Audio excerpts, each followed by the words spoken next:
Hello, welcome to Somerset News Network. This country of ours could be in trouble. I don't like seeing upset. Don't like seeing demos or riots or anything. I'm totally against any sort of damage, attacking the police, or rioting. I'm totally against it. Whatever, but I am for peaceful demonstrations against our government. I think we've come to a stage that you could say it's a revolt against the government. Look back in history.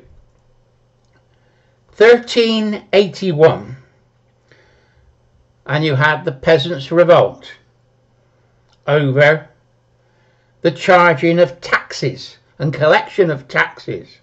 That's where Wat Tyler met the king. I think it was only a young king then, but the people had had enough. You can only push the Englishman so far. And then he says, hang on a minute, that's enough, we can't have this. And I think we've reached that stage now with, the things that they're doing. Make a Facebook post, you get a knock at the door from a policeman. I've had it happen to me. We have the right of free speech. It's in the Bill of Rights. There's an Act of Parliament called the Act of Settlement of 1700. And the last paragraph in that Act of Parliament, which is still on the statute book, says the laws of England are the birthright of the people. So we have free speech as our birthright. Right. Then you had the Rebecca riots in the 1843. That was over toll roads, and the agricultural workers couldn't afford to go to the market to buy the grain to plant it for the next season.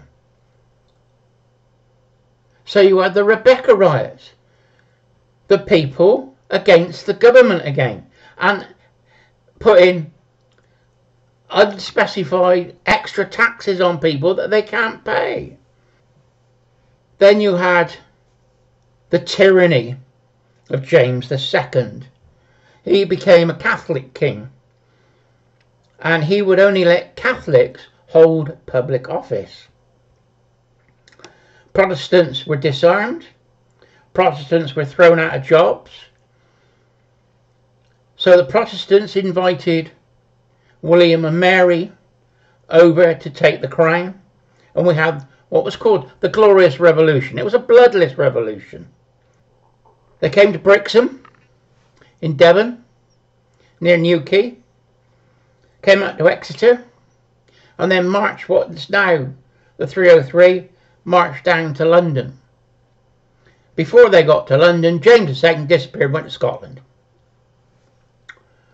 So we had a glorious revolution, not a shot was fired. But that was on the tyranny of James II. James II, earlier than 1688, I think it was 1683, we have the Monmouth Rebellion, trying to fight for our rights. There was a big battle on Sedgemoor. Maybe 1685, maybe? I can't remember. My dates are not that good, but it's around that time. It was before the Glorious Revolution. We had the Monmouth Rebellion. It was called the Pitchfork Rebellion. And it was the Protestants versus the Catholics. But it's once again, it's the tyranny of a government against the people. In 1991 to 93, Mrs. Thatcher brought in the poll tax, which the people didn't like, and the people demonstrated. and they had to reverse the tax and put it back to the council tax like it was. And now we come to today and what we've got. We've got Starmer putting people in prison for a Facebook post. They're letting real criminals out early so they can put people who put something on Facebook the government doesn't like into prison. It's craziness. This is the tyranny of a government. And I can understand the people wanting to demonstrate. I'll voice my voice on here. And I'm using an Act of Parliament to do it. Bill of Rights, Article 9. Right of free speech and debate. If I'm wrong, put it in the comments down below. Let's have a debate. Now we've got Starmer. He is going to become a tyrant like all the others. He's going to go down in history like King John, James II, and the people who brought whatever Prime Minister was at the time of the Corn Laws and the poll taxes back at the Rebecca riots. You know, he is going to go down in history with them. And I think, on the other side, on our side, I think Tommy Robinson and Nigel Farage will go down in history as people's champions, like Wat Tyler, Rebecca, William and Mary, and John Locke. Now, we've got a new load of MPs just started. Now, I have a problem which I'm trying to solve, and I need an MP's help. I've emailed my MP, and I got an automatic reply saying he's received it. I did that in the first month when he was elected.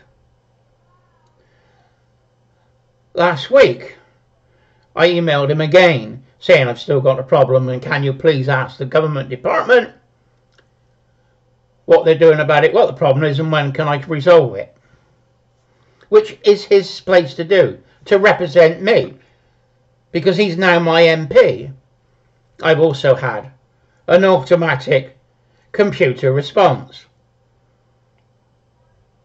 I've had no conversation with him. I've asked if I can see him at a surgery so I can talk through my problems. And we've removed a Conservative MP. And I've now got a Labour MP. And I'd like to know what he's doing.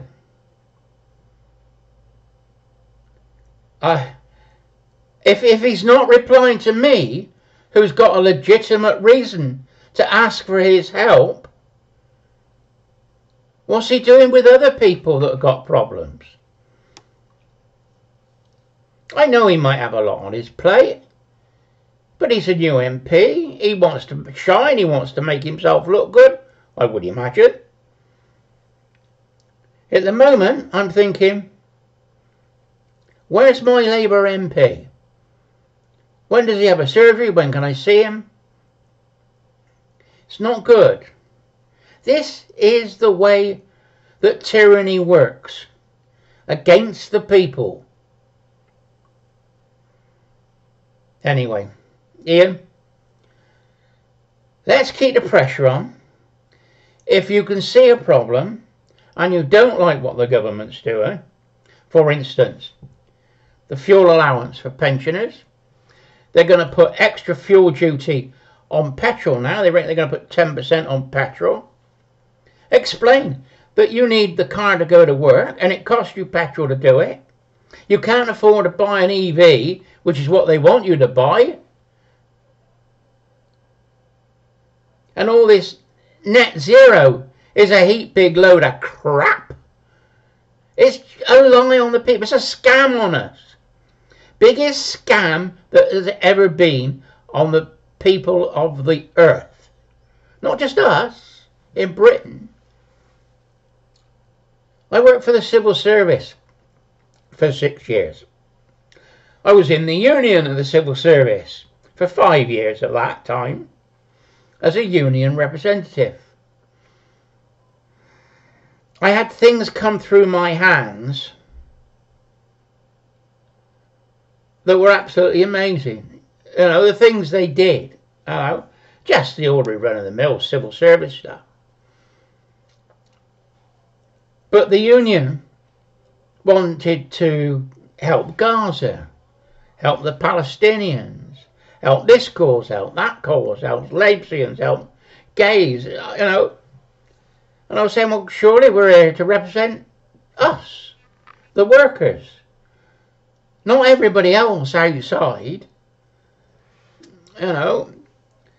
And yeah, I got hit back for that. I was the only sort of free-thinking, right-wing Tory in a den of socialist worker type civil servants. That was a real education, I tell you. But, you know, we have to stand up for ourselves now. We have to demonstrate. We have to write to your MP and complain about a issue. What you've got to do is write individually to your MP. Make it personal.